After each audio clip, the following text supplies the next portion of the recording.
Bir күні түлкі жортып жүріп, қақпан үстінде өліп жатқан бір балықты көреді.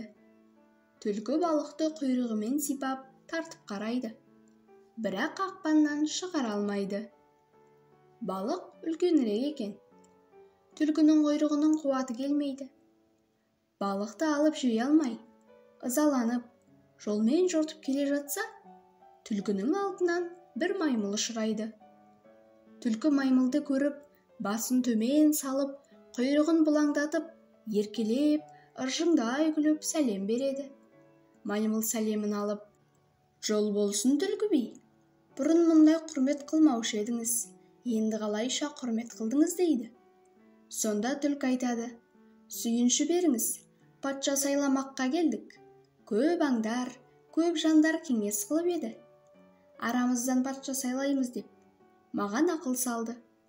Сенің білімің көп еді. Осы кеңесіміз мақұл ма?» деді. Менен маймылдың білімі көп, адамзатқа ұқсайды. Егер менің тілімді алсаңыздар, маймылды патша сайлаңыздар. Үлкен кішіміздің жайымызды білер, әділетсіз іс қылмас.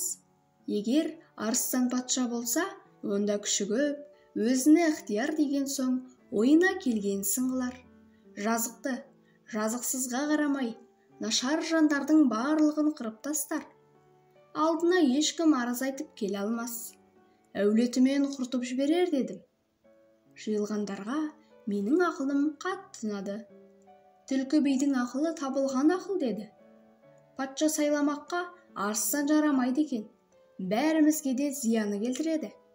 Маймылды патша сайлайық. Нашардың сөзін тыңдар, адамзатқа ұқсаған әділетті. Ақылы көп шығар, тез тауып келіңіз деді. Сіздің қайда екеніңізді білмей, жан-жануар тұс-тұс жаққа қарап іздеп кетті. Бәріне бұрын сізге келіп, мен жолықтым. Құрмет қылып тұрғанымның мәні осы еді. Маймыл бұл сөзге қуанып, түлкінің аузына қарап, миық тартып күліп, «Мақұл, халық ұнатса, патшалықтан несіне қашайын? Әлім келгенше әділетпен іс қылармын. Түлкі, сенің жақсылығыңды ұмытпаспын. Келіннің бетін кім ашса, көзіне сол ыстық» деген. «Сүйіншіңді оңдап берермін. Қолыма билік деген уақытта сенің айтқан сөзіңді жерге тастамаспын. Жүргін бастағын» дейді. Түлкі біраз жерге бастап келеді де, манағы қақпан мен балыққа жақындаған уақытта тоқтап тұра қалады. Маймылға қарап: «Әй патша, бір өтінішім бар. Менің қарным аш. Сіз бір дуа қылыңыз. Мен әумин десем, Құдай қабыл қылар. Бір тамақ табылып қалар» дейді. Сонда маймыл өз тілімен дуа қылады. Түлкі әумин деп алдыңғы екі аяғын көтереді. Дуа қылып болған соң, түлкі маймылды бастап бір қырдан қылт етіп шыға келгенде, манағы қақпанға қойған балыққа жолығады. Сонда түлкі маймылға: «Сіз дуа қылып едіңіз, мен әумин деп едім. Сонымыз қабыл болған екен. Даяр тамаққа жолықтық. Өлмесін деген құлға өлі балық жолығар деген осы. Міне, жеңіз» дейді. Сонда маймыл: «Қарным ашты деген едің, өзің жей ғой.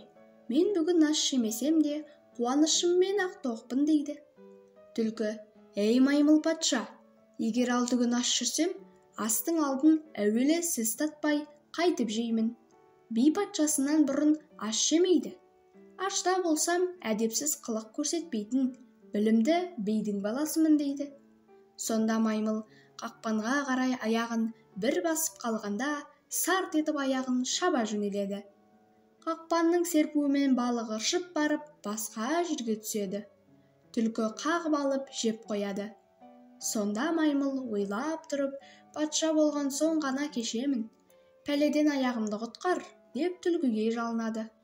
Сонда түлкі: «Әй маймыл, әр алуан ойыншы едің. Ойнап айтасың ба, шындап айтасың ба? Амалды сөкпе, абыройды төкпе. Арыстаннан сені жақсы деп келгенімде, ақуалың осы ма?